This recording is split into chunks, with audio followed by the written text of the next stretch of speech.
Պարոն նախագահ, պարոն Մարուքյանը ընդդիմադիր դաշտին համախմբան կոչ է անում, իր ձևակերպումն է Էդմոն Մարուքյանը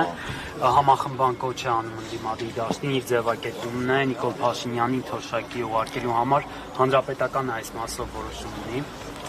Ես անկեղծ ասած տեղյակ չեմ ձեր ասած հայտարարությանը, ես տեղյակ եմ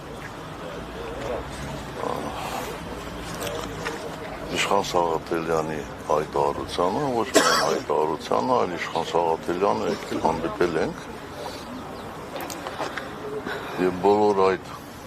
դրույթները, որ նաեւ Իշխան Սաղաթելյան շարադրել է գրավոր, ինձ վաղուց ծանոթ եմ, մենք վաղուց դրա մասին խոսում ենք, այստեղ կարևորը հայտարարություն անելը չի, կարևորը նա է, որպեսզի բոլորը գիտակցեն եւ տակից, կողքից կամ բացահայտ